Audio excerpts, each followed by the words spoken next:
Bueno, muy buenos días a todos. Pues ya siendo las 7:02 de la mañana y vamos a comenzar con la actividad del día de hoy, la actividad académica. Mi nombre es Daniel Quintero, yo soy residente de tercer año de Medicina Interna y me corresponde hoy hacer la actividad del Ateneo que se titula Una mujer con hipertiroidismo y síndrome de Matos. Los servicios invitados el día de hoy son Medicina Interna, Cardiología y el servicio de Endocrinología. Vamos a comenzar con el caso. Tenemos el caso de una mujer de 53 años. Ella ingresó el 21 de septiembre del año pasado. Tiene como escolaridad primaria, es ama de casa y reside en apartado. El motivo de consulta de ella inicial fue, llevo varios días enferma. Entonces, respecto a la enfermedad actual, tenemos que es una paciente que tiene un cuadro clínico de 2 semanas de evolución, consistente en edema en miembros inferiores, aumento del perímetro abdominal y disnea en reposo, asociado también a ortopnea. Refiere que consultó al hospital local, donde no trae ninguna historia clínica. No pudimos sacar pues más datos, además de lo que ella nos dijo verbalmente, o lo que pudimos extraer fue que le dieron simplemente diuréticos, pero la paciente no mejoró y le dieron de alta con un ecocardiograma ambulatorio. Pero desde hace una semana la paciente, además de los síntomas que ya les comenté, empezó a referir fiebre subjetiva, deposiciones diarreicas, sin sangre y sin moco, algunos episodios eméticos de contenido alimentario, coluria y prurito. Entonces ella, pues idealmente, ella principalmente no vino al servicio de urgencia, sino que vino a una consulta externa con cirugía de cabeza y cuello, y la redireccionan al servicio de urgencias por el estado en el que la encontraron en la consulta externa. Respecto a la revisión de síntomas por sistemas, tenemos una pérdida de peso aproximadamente de 4 kilos en 2 meses. Sin embargo, ella refiere que ya había perdido más o menos unos 12 kilos en los últimos 2 años. Una disnea de moderados esfuerzos aproximadamente hace 2 años. Una tos crónica que ella es seca, pero la refiere que no sabe exactamente cuándo apareció. La asocia un poco a la aparición de la disnea de moderados esfuerzos. Unas artralgias muy inespecíficas en interfalángicas proximales en ambas manos, que son de predominio matutino, pero no hay rigidez, y si la hay, dura menos de 10 minutos. No hay lesiones en piel, no hay ojo rojo, no hay caída del cabello, no hay fenómeno de Raynaud y pues sí presentaba la diarrea, pero no ha tenido nunca sangrados gastrointestinales. Respecto a los antecedentes patológicos de ella, tenemos una hipertensión arterial y un hipertiroidismo de muy larga data, un hipertiroidismo con bocio que venía simplemente en seguimiento por medicina general, nunca la había visto endocrinología ambulatoriamente y venía desde hace 10 años que le hicieron el diagnóstico con metimazol, 5 miligramos cada 12 horas y adicionalmente propranolol, 40 miligramos al día. Dentro de los quirúrgicos solamente tiene una tubectomía y tóxicos, no consume tabaco, no consume licor. Sí estuvo expuesta al humo de leña durante toda su vida, sin embargo era ambientes abiertos, no un ambiente cerrado y no consume ningún tipo de herbales. No tiene ningún antecedente alérgico y familiares, solamente la madre con hipertensión, pero ningún otro antecedente familiar de cardiopatía o de hepatopatía. Este es el examen físico de ingreso. Tenemos una paciente que llegó en regulares condiciones generales, que luce caquéctica, pero sin embargo está consciente, alertada y orientada. Un peso inicial de 39 kilos, y estos son sus signos vitales. Si bien tiene unas presiones arteriales muy bajas, 78-57 mililitros de mercurio, la paciente nunca estuvo taquicárdica, no tenía respiraciones aumentadas y la saturación está adecuada con una cánula nasal a 3 litros por minuto. Tiene una temperatura de 36,3 grados centígrados. Respecto al examen físico, entonces tenemos que en cuanto a mucosas, cabeza y cuello, tenemos unas escleras ictéricas, pero sin lesiones en las mucosas, un bocio nodular grado 3, que no se palpan adenopatías en cuello ni en axilas, y tenía una ingurgitación yugular grado 4. Adicionalmente, en cardiopulmonar tenemos, pues, llamativamente un soplo sistólico 2 de 4 en el foco pulmonar, pero sin otros hallazgos cardíacos o pulmonares. A nivel, pues en el abdomen tenemos una citis grado 2, 3 más o menos, no dolorosa y que al ingreso durante la hospitalización, pues debido a la dificultad, pues como la palpación abdominal, pues igual ellos no palpan ninguna masa ni adenopatías. Respecto a las extremidades, tiene unas extremidades con edema, fobia grado 3, piel ictérica, pero no tenía lesiones y estaba muy bien perfundida a pesar de tener la presión arterial tan baja. Y en cuanto a lo neurológico, no tenía ninguna alteración del sistema neurológico. Estos son los paraclínicos que le tomaron al ingreso a la paciente. Tenemos llamativamente unas plaquetas con una trombocitopenia moderada de 74.000, unos tiempos que estaban prolongados, un TP de 28.5 y un TPT de 56.7, con una hipoalbuminemia y una hiperbilirrubinemia a expensas de la directa, la total 9.5 y la directa 7.4, pero sin signos sin elevación de transaminasas y sin colestasis en los paraclínicos. Y adicionalmente, pues tenemos un perfil tiroideo de ingreso en donde tenemos una TSH suprimida con una T4 libre de 3.73 y estos son los valores de referencia del laboratorio institucional. La paciente nos facilitó unos exámenes que tenía del 2023 en donde tenemos un perfil tiroideo con una TSH también suprimida y una T4 libre de 2.91 en donde no anota, pues no tenemos el registro de los valores de referencia de ese laboratorio. Y las ayudas diagnósticas al ingreso, tenemos un EKG que no tiene ninguna alteración significativa. Lo único de pronto pues llamativo era unas ondas T aplanadas, pero el resto no tenía nada más. Y una radiografía de tórax en donde se veía que tenía una silueta cardíaca muy aumentada de tamaño y con pues, unos signos de congestión con unos hilos pulmonares congestivos y un parénquima pulmonar poco expandido por un edema hidrostático.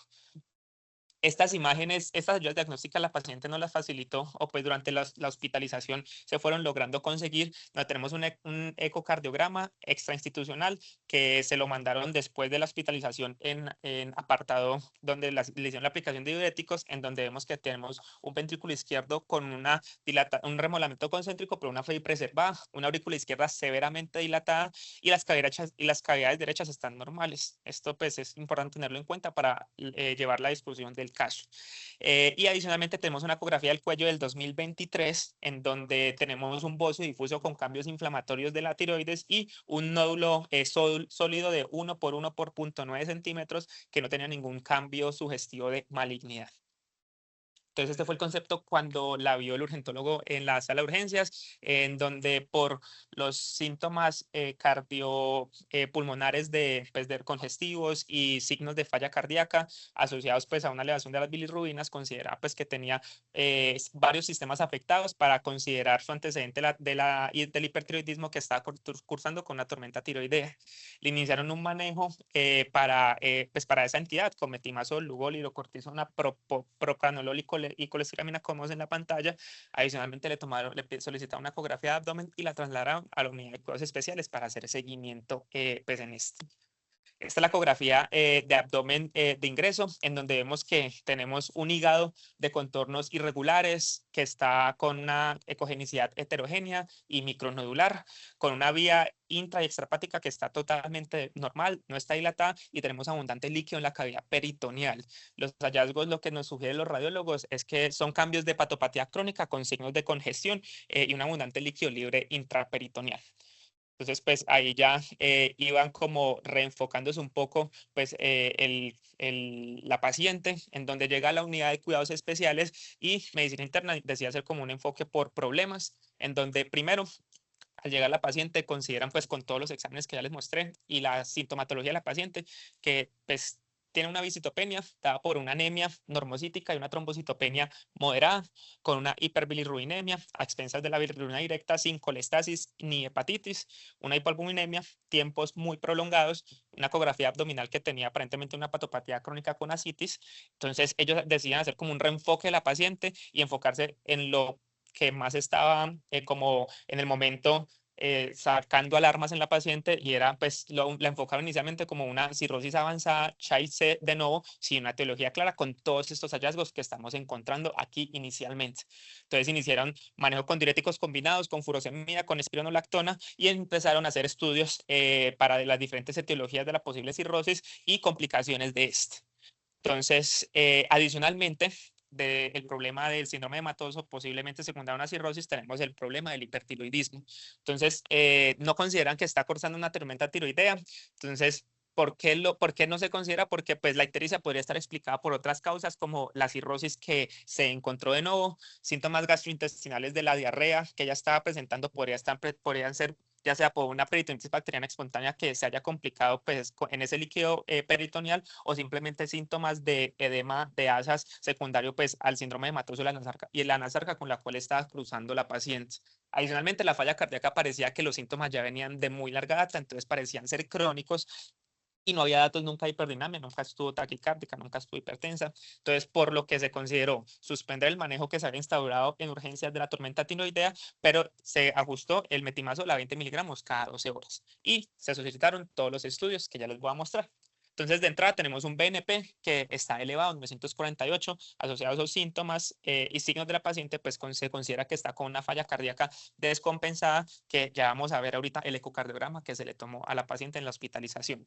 Adicionalmente, tenemos un extendido de sangre periférica que nos muestra pues muchas formas eritrocitarias que, teniendo en cuenta la posible patopatía que está cursando, estarían explicados muchos de esos hallazgos asociados pues con un leve deficiencia de hierro que vemos aquí en la pantalla. Entonces ya para pasar a los estudios etiológicos de la hepatopatía que se le estaba estudiando, cabe aclarar que por obvias razones estos estudios no todos salieron el mismo día, sino que para la dinámica del caso, entonces voy a ir mencionando todos los estudios para el enfoque de la hepatopatía. Entonces tenemos un perfil de hepatotropos, tanto hepatitis B como hepatitis C, que todos son no reactivos. Sí tenemos una IgG elevada en 2278, sin embargo, tenemos unos ANA y unos asma negativos, una alfa-fetoproteína totalmente normal, y le tomaron hemocultivos y film array gastrointestinal debido a los síntomas gastrointestinales que presentaba, la hipotensión y los picos febriles subjetivos que presentaba la paciente. Los hemocultivos fueron negativos a los 5 días y el film array gastrointestinal mostró pues un aislamiento múltiple de bacterias. Sin embargo, la paciente se le resolvió su cuadro gastrointestinal y no era una paciente inmunocomprometida, entonces se consideró que pues no darle tratamiento o valor clínico pues a este film array gastrointestinal. Y respecto al líquido peritoneal que se le extrajo 5.500 cc de líquido peritoneal, se repuso respectivamente con su albúmina y vemos que tenemos unas bajas proteínas en líquido peritoneal, menos de 2 gramos de proteínas, una albúmina muy baja, menos de 1, con un índice de grasa que daba mayor de 1.1, lo cual nos reduce mucho las posibilidades diagnósticas en la paciente y se descartó con estos polimorfonucleares de 81 una peritonitis bacteriana espontánea. Adicionalmente se tomaron cultivos, se le tomaron estudios microbiológicos con gram negativo, cultivos para bacterias, hongos, micobacterias negativos, una PCR de micobacteria negativo y una normal de 4.72. Tenemos otros estudios adicionales para la etiología de la posible cirrosis con la cual nos estamos enfrentando, con una ecografía Doppler de vasos abdominales en la cual no hay ningún signo de trombosis o pues están permeables la circulación hepática y esplenoportal, y adicionalmente, llamativamente, no hay signos indirectos de hipertensión portal. Y la endoscopia de digestivas altas solamente mostró una gastritis eritematosa central, no había ningún tipo de varices esofágicas, ni varices gastrointestinales, ni hallazgos que sugieran que hubo un sangrado reciente pues en el tracto gastrointestinal superior. Y el ecocardiograma. Entonces, este ecocardiograma muestra que tenemos un ventrículo izquierdo de cavidades normales con una remodelación concéntrica, pero sin embargo tiene una FEBI preservada y llamativamente, no sé si recuerdan el ecocardiograma previo, aparentemente las cavidades derechas están totalmente normales. Aquí tenemos un ventrículo derecho con hipocinesia y una disfunción sistólica y una grave dilatación auricular derecha, que si bien dicen que la aurícula izquierda también está dilatada como en el ecocardiograma previo, ahora tenemos es una grave dilatación de la aurícula derecha, lo cual está pues predisponiendo una insuficiencia valvular tricúspide severa por mecanismo de Carpentier tipo 3B y adicionalmente una probabilidad intermedia de hipertensión pulmonar. Entonces ya con estos paraclínicos iniciales y con este enfoque inicial de la paciente, entonces tenemos la primera pregunta al servicio de medicina interna, que sería ¿cómo se podría diferenciar las alteraciones hepáticas producidas por una falla cardíaca derecha de las alteraciones hepáticas producidas por una cirrosis? Le damos paso a la doctora Ángela. Bueno, muchas gracias por la invitación, Daniel. Me siento pues muy honrada de estar acá en esta actividad académica. Bueno, entonces esta pregunta no es tan sencilla como uno creyera. En verdad hay escenarios en donde puede ser muy difícil diferenciar un hígado cirrótico de un hígado de congestión. Y si ustedes, por ejemplo, si retomamos el caso clínico de la paciente, pues una paciente que llega ictérica con un TP prolongado, trombocitopénica, con ascitis, con una albúmina baja y una ecografía que dice que tiene cambios de hepatopatía crónica, yo creo pues que cualquier persona que ve todo esto va a decir, pues la paciente tiene cirrosis y rotular la paciente como una paciente cirrótica. Sin embargo, digamos que cuando tomamos el caso, que incluso lo vimos pues con Daniel y con la doctora Paola, R3 de medicina interna, pues habían cosas como que no nos cuadraban para decir que la paciente fuera cirrótica, a pesar de todo este contexto que les estoy dando, que uno dice, no, pues eso es una cirrosis, ¿cierto? Entonces, por un lado, la paciente estaba muy congestiva. Desde que llegó, había una placa de toras que hablaba de congestión pulmonar, pues tenía opacidades de congestión pulmonar, adicionalmente muy ingurgitada, ingurgitación grado 4, reflujo hepatoyugular, y en la misma ecografía donde reportaban lo que un hígado pues con cambios de hepatopatía crónica reportaban una cava inferior de 27 milímetros y unas venas hepáticas muy dilatadas. Entonces, digamos que todo esto, digo, esa paciente está muy congestiva. Y hay que entender que en esos hígados congestivos hay muchas alteraciones de los laboratorios y de la bioquímica hepática que los puede producir per se la congestión. Entonces, hígados congestivos, la hiperbilirrubinemia es frecuente, generalmente no es una bilirrubina total mayor a 3, pero cuando la falla cardíaca es muy grave o muy crónica, sí se han visto que pueden haber hiperbilirrubinemias muy graves. La albúmina puede ser baja por pues, cuestiones multifactoriales, por la congestión hepática puede disminuir pues, la síntesis proteica, pero adicionalmente hay como un fenómeno de hemodilución por la sobrecarga de volumen y pues estos pacientes también generalmente están desnutridos, entonces ellos pueden tener albúminas bajas, que generalmente puede ser más o menos pues 2.5, no es digamos como común que sea menor de 2.5, prolongan el TP, o sea, no es infrecuente que un hígado congestivo de un TP prolongado, también por múltiples explicaciones en la falla cardíaca. Obviamente, pues la falla cardíaca puede producir ascitis, ¿cierto? Entonces, digamos que tenemos una paciente que tiene una evidencia de congestión muy clara, tanto clínicamente como imagenológicamente. Bueno, venía también con muchos edemas, muy edematizada. Entonces, tenemos esa clara congestión y muchas alteraciones que no las puede producir la congestión hepática, ¿cierto? De pronto ahí que, digamos, pues la hiperbilirubinemia lo podría explicar, el TP prolongado, la albúmina baja. De pronto hay uno que empieza a decir, ¿cómo será que esto sí me lo explica la congestión o no? Pues había una trombocitopenia, ¿cierto? Que la asociamos principalmente pues con cirrosis, pero la falla cardíaca y la falla cardíaca descompensada también puede generar trombocitopenia, que también tiene una explicación multifactorial en los pacientes con falla cardíaca. Y ese no es el primer caso que he tenido de pacientes trombocitopénicos muy congestivos que les hemos puesto diurético y las plaquetas empiezan a mejorar. Entonces, esto también, pues, digamos que podríamos tenerlo presente. Incluso eh, incluso pues hace poco pues un paciente pues en UCE como 40.000 plaquetas, se consideró pues que tiene una endocarditis, tiene falla cardíaca, se consideró que la trombocitopenia fuera de origen séptico, porque el paciente estaba muy congestivo, con líquidos endovenosos sin diurético, le quitamos los líquidos, le pusimos diurético y las plaquetas ayer 182.000, o sea, como en 2 o 3 días las plaquetas se normalizaron. Entonces, esto pues también, digamos, podríamos considerarlo como que puede estar presente en la falla cardíaca y falla cardíaca descompensada de pacientes muy congestivos.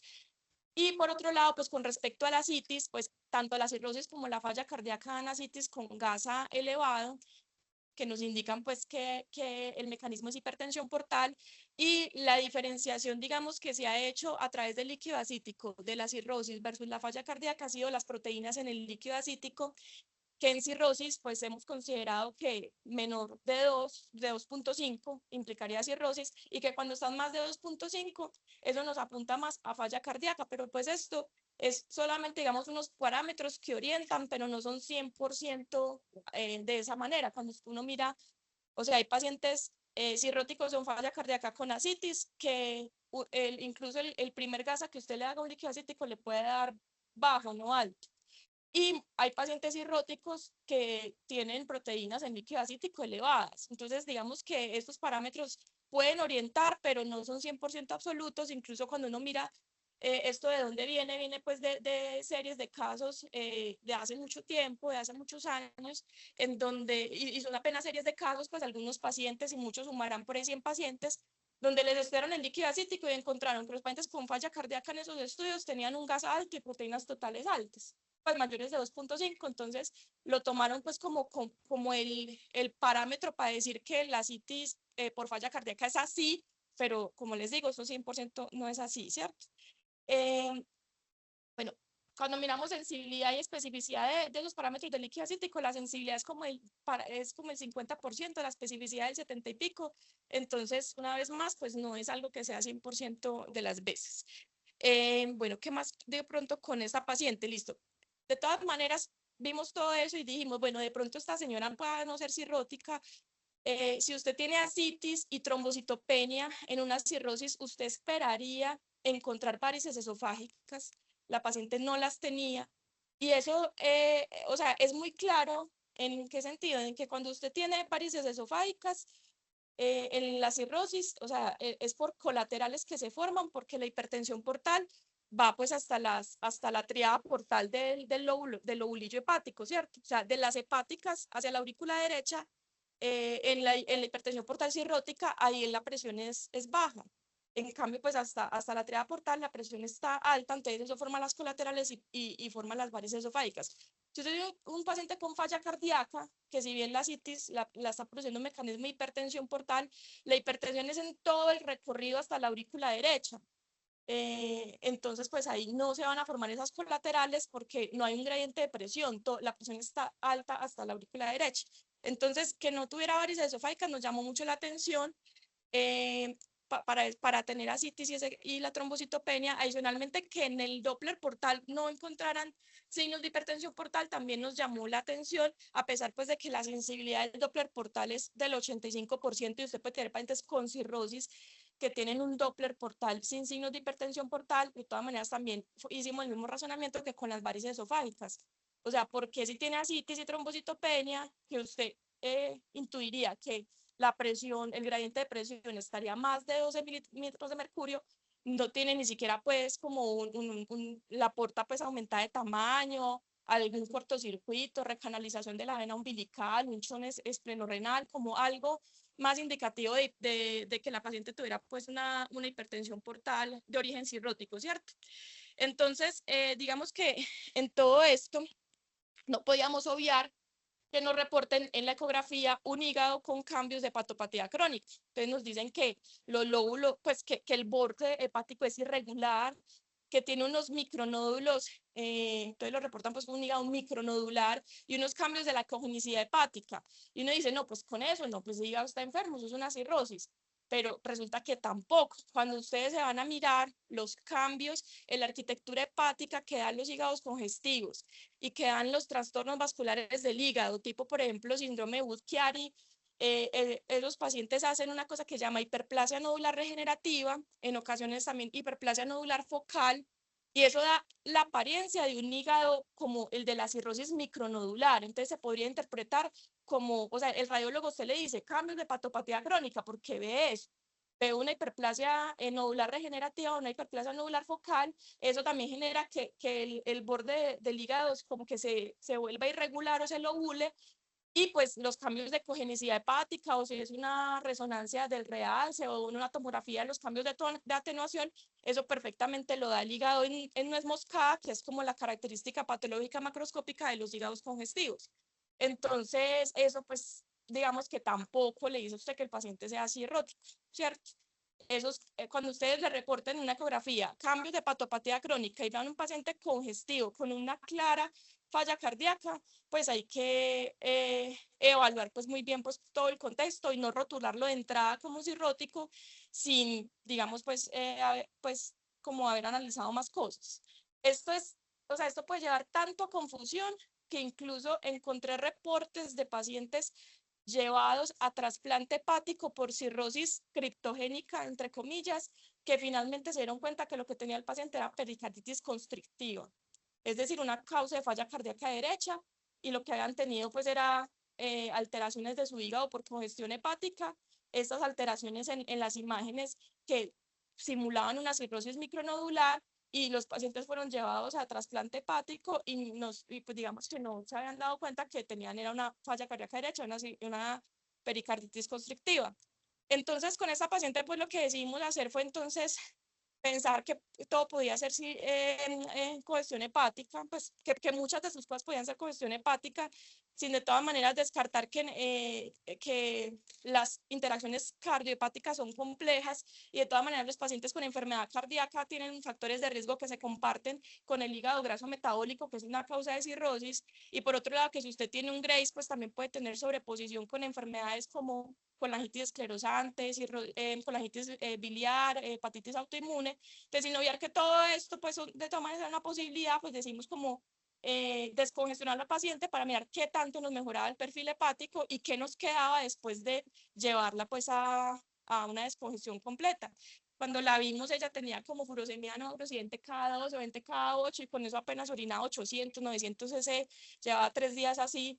Lo que hicimos fue pues aumentar la furosemia inicialmente 40 cada 12 y todos los días la aumentábamos hasta llegar a una meta de gasto urinario de 3 a 5 litros y en algún punto, pues cuando ya llevamos 80 cada 12, la adicionamos hidroclorotiazida y llegamos a tener furosemia 120 cada 12, que hasta incluso me llamaban a preguntarme si era un error. Yo no, es verdad, póngale los 120 cada 12. Y logramos que esa paciente metas de gasto urinario de 3 a 5 litros, nunca se deterioró la parte renal, la descongestionamos por completo, o sea, se le quitaron los edemas. Ella después de la paracentesis había seguido con asitis grado 2, ya no tenía asitis, todavía sí seguía ingurgitada, porque ya no tenía asitis, ya no tenía edemas. Le hicimos un Vexus grado 0. Entonces logramos pues como el objetivo y de todas esas alteraciones del perfil hepático hubo una mejoría en todas, una mejoría en las plaquetas, hubo mejoría en las bilirrubinas, hubo mejoría en los tiempos, pero no hubo una mejoría completa, que ya pues Daniel pues nos va a decir ahí más adelante qué pasó. Como de todas maneras pues estaba la sombra pues de la cirrosis, ¿cierto? El diagnóstico de cirrosis y digamos que quitar ese rótulo es difícil y más pues con todo lo que nos mostraban los resultados del laboratorio. Fuimos a radiología a preguntar qué nos recomendaban, si hacerle un estudio de hemodinamia invasiva para mirar si había un gradiente de presión portal, que en tal caso pues nos podría decir que sí tiene cirrosis. Acuérdense que entonces en la falla cardíaca, si usted le hace una medición de gradientes por un estudio de hemodinamia invasiva, no va a encontrar gradiente, en cambio en la cirrosis sí, o si mejor le hacíamos una resonancia hepática y vimos las imágenes que la doctora Tatiana Suárez y ella nos dijo es un hígado congestivo, yo no le veo nada de cirrosis, no le haga nada. Entonces, digamos que ahí, bueno, pues una radióloga experta, ¿cierto? Nos cuenta que para ella ese hígado no es de cirrosis, que es un hígado totalmente de congestión, pues bueno, está bien. Quedamos pues ahí como tranquilos con eso. Eh, Todavía estaba pues la posibilidad de que la hiperbilirubinemia tan grave la pudiera estar provocando también la tirotoxicosis. Los antitiroideos, pues todo eso también se evaluó posteriormente, ya Daniel nos contará en qué terminó eso. Y tener muy en cuenta de todas maneras que la tirotoxicosis cuando hay hiperbilirubinemia y hiperbilirubinemia grave, generalmente se da en contexto de un paciente que tiene disfunción cardíaca también, en ese contexto de tirotoxicosis, o que tiene una disfunción hepática asociada.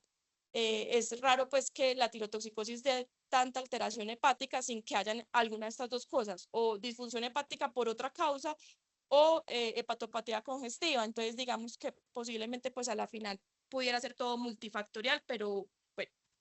Eh, Algo pues para finalizar es el término de cirrosis cardíaca, que porque me podrían decir, bueno, ¿y por qué no es una cirrosis cardíaca? Pues un término que a veces es mal empleado. Es decir, se le dice como cualquier hepatopatía congestiva, cirrosis cardíaca, pero pues en realidad los pacientes, si bien con hepatopatía congestiva pueden hacer fibrosis hepática, que se pueda encontrar en la biopsia, rara vez estos pacientes cumplen criterios patológicos estrictos para considerarse que tienen una cirrosis, rara vez hacen las complicaciones propias de la cirrosis por otras causas, y la fibrosis es diferente a la fibrosis de otras enfermedades hepáticas, casi no hay infiltrado inflamatorio, y por otro lado, la fibrosis ocurre en la zona 3, a diferencia de otras causas de enfermedad hepática como las hepatitis virales o tóxicas, donde la fibrosis ocurre en la zona 1, que es en la zona periportal. Acá ocurre de forma pues inversa, que es en la zona 3, cerca de la vena central, eso se llama lobulación reversa. Entonces, pues digamos que uno emplea ese término pues muy comúnmente, pero hay que tratar de abandonar su uso porque la mayoría de los pacientes no tienen en sí cirrosis, sí pueden tener fibrosis hepática, pero sin ser esto como tal una cirrosis. Y la verdad, los que en verdad tienen una cirrosis como tal, generalmente pues eso no llega a suceder porque el paciente primero muere de la enfermedad cardíaca antes de llegar a cirrosis. Y sí se ha visto en pacientes que se les hace cirugía de Fontan, ellos sí, que son un ventrículo único y hacen esta cirugía, ellos sí llegan a tener una hepatopatía congestiva tan grave que pueden terminar en cirrosis, incluso en hepatocarcinoma, pero pues como les digo, este es un grupo específico de pacientes, no son todos los pacientes de falla cardíaca, la cirrosis por falla cardíaca es pues raro. Gracias. Listo, muchas gracias, Ángela. Vamos a seguir con vamos a darle continuidad al caso, en donde pues, se llamó endocrinología al día siguiente de que la paciente ingresara a la unidad de cuidados especiales, para, pues, considerando pues, que la paciente en el momento estaba causando inicialmente con una cirrosis avanzada, para pues, evaluar como las posibles terapéuticas que podíamos tener con esta paciente, donde pues, nos consideraron que era candidata a una cirugía pues, de resección de la tiroides. Sin embargo, claramente no una cirugía inmediata, pero sí en un futuro y un futuro próximo, pero primero deberían compensarse todas sus patologías de base. Estuvieron de acuerdo con continuar el manejo de metimazol 20 miligramos cada 12 horas y hacer un control de T4 libre y T3, pues para evaluar el seguimiento de estas hormonas tiroideas y la respuesta a los antitiroideos. Entonces, pues medicina interna, a lo largo durante como la estancia en la unidad de cuidados especiales, consideraron como ahondar un poco más en los estudios de tórax y realizar una tomografía de tórax. ¿Por qué? Consideraron como que en la radiografía unas opacidades anormales y un poco inespecíficas, que pues no se podían como evaluar bien en ese estudio radiológico. También pues adicionalmente querían andar un poco más en las posibles causas de la hipertensión pulmonar, pues que está una probabilidad moderada en el ecocardiograma. Además, pues que la paciente tenía una tos crónica y tenía unos crépitos en el examen físico en ambos campos pulmonares, a pesar de que pues teóricamente pues su falla era principalmente falla cardíaca derecha y no falla cardíaca izquierda. Entonces aquí tenemos la tomografía que se le hizo a la paciente. Ya. Entonces vemos pues que de entrada tenemos una glándula tiroidea pues muy aumentada de tamaño. En los campos pulmonares vemos que tenemos múltiples opacidades en virus meridao, que son principalmente en el lóbulo superior derecho con tendencia a la confluencia, múltiples atelectasias y un derrame bilateral pues que era más evidente en el lado derecho. Adicionalmente pues vemos una silueta cardíaca pues muy aumentada de tamaño y una arteria pulmonar que también tenía pues un calibre muy aumentado de tamaño. Entonces, aquí se hizo una pausa en el camino, como dijo Ángela. Entonces como que se hizo un reenfoque de todo el enfoque inicial que se dio a la paciente de una cirrosis hepática pues avanzada, Child C. Como dijo Ángela, no había cambios de hipertensión portal, ni signos en hallazgos en imágenes radiológicas e imagenológicas, ni tampoco signos clínicos de que la paciente tuviese una complicación de una cirrosis avanzada o una complicación de la hipertensión portal. Adicionalmente se fue a evaluar las imágenes con radiología, se consideró pues que el hígado no era un hígado de hepatopatía crónica, sino que más bien era un hígado por congestión hepática secundada a una falla cardíaca principalmente derecha, y los hallazgos del TAC también se discutieron con la radióloga porque inicialmente se consideró que podía ser una causa infecciosa. Sin embargo ya consideró que era probablemente un edema pulmonar asimétrico, que sea incluso, pues es muy poco frecuente, pero pues se puede llegar a dar incluso más frecuentemente en pacientes con falla cardíaca derecha. Entonces se consideró optimizar el manejo congestivo y hacer seguimiento clínico y paraclínico. Vemos que las bilirrubinas desde el ingreso hasta ese día que digo que se hizo el reenfoque de la paciente, las bilirrubinas tanto totales como directas fueron descendiendo, los tiempos de coagulación fueron mejorando paulatinamente. Lo único que sí se mantuvo como estancado e incluso con un poco con tendencia al deterioro fueron las plaquetas. Sin embargo, pues se continuó pues el manejo expectante y ya vamos a ver cómo se resolvió el caso. El 25 de septiembre se decidió llamar a cirugía de cabeza y cuello a ver cómo ellos que consideraban, estaban totalmente de acuerdo con endocrinología, pero pues primero se debía compensar todas sus patologías de base. Entonces ya el 26 ya nos enfrentamos como frente a un problema con la paciente, en donde se hizo como una pequeña reunión entre el servicio de endocrinología y medicina interna, en donde se vieron que pues si bien hubo una mejoría parcial de los perfiles de las alteraciones bioquímicas, como les dije, tanto principalmente las bilirrubinas y de los tiempos, en este día, el 26, las bilirrubinas totales, después de tener una mejoría, y tanto la directa como la total, tuvieron un incremento sustancial de 7,4 a 11, incluso hasta 13 la bilirrubina total y hasta 9,7 la bilirrubina directa, a pesar de que los tiempos de coagulación seguían mejorando.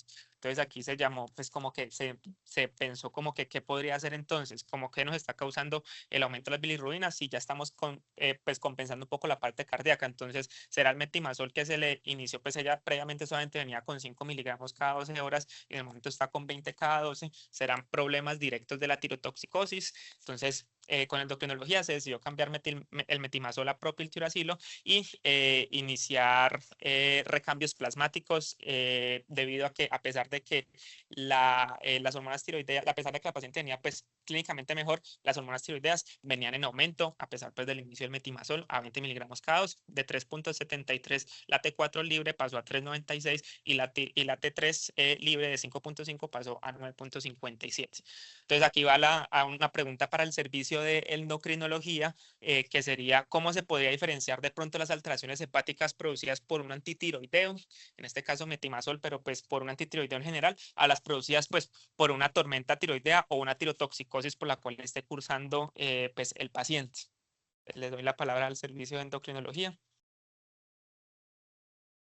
Listo, muchísimas gracias al servicio de endocrinología. Entonces vamos a seguir con el caso. Entonces, sintetizando más o menos lo que llevamos respecto a la parte tiroidea de la paciente. Entonces, tenemos que se hizo una ecografía institucional en donde había un aumento de la vascularización de la tiroides, adicionalmente un bocio multinodular, sin embargo, con los anticuerpos antitiroglobulina y antitiroideos mayores de 1000 y pues considerando la edad de la paciente y todos estos hallazgos, se consideró pues que la paciente estaba cursando con una enfermedad de Graves o un síndrome de Marie-Lenhardt, pues asociado pues a esa bocio multinodular, asociado pues a su enfermedad de Graves con pues todos los anticuerpos y la edad específica de la paciente.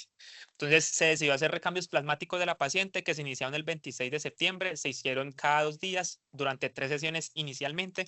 Vemos que desde el 26 de inmediatamente tuvieron una disminución pues sustancial las hormonas tiroideas, llegando pues al día siguiente, al primero, a casi en los valores de normalidad de T4 libre, y pues también el seguimiento pues con la T3, ya sea libre o total, también tuvo una disminución. Entonces hubo un problema aquí porque pues se plantearon primero 3 sesiones de plasmaferesis iniciales, sin embargo, la tercera sesión pues acabó pues el 30 de septiembre, pero solamente había turno en quirófano para hacer la resección de la tiroides hasta el 9 de octubre. Entonces, pues hasta el momento, hasta ese día, se decidió como hacer un manejo expectante, considerar reiniciar el propiltiuracilo porque se le suspendió una vez se iniciaron las terapias de recambio plasmático. Sin embargo, pues las hormonas tiroideas, a pesar de que no incrementaron, permanecieron estables y todavía por un poco por el fuera del rango de normalidad. Entonces se decidió el día previo, 2 días previos a la cirugía, que era el lunes y martes, hacer 2 terapias de recambio plasmático consecutivas para tratar de llevar a la paciente con los niveles hormonales pues más óptimos. Y como vemos aquí, el día previo a la cirugía, que fue el 8, la T4 libre está en rangos totalmente de normalidad. Entonces hasta ahí llevamos pues que igualmente desde el 26 hasta que se iniciaron los recambios plasmáticos, vemos que también las bilirrubinas, tanto la total como la directa, fueron disminuyendo y pues los tiempos de protrombina con el manejo diurético fueron disminuyendo paulatinamente durante toda la hospitalización. Pero lo que sí no disminuyó, o lo que pues no disminuyó, sino se mantuvo estable y por el contrario no mejoró, fueron las plaquetas que se mantuvieron como estables hasta por lo menos hasta que se terminaron esos recambios plasmáticos y fue llevada la paciente a cirugía.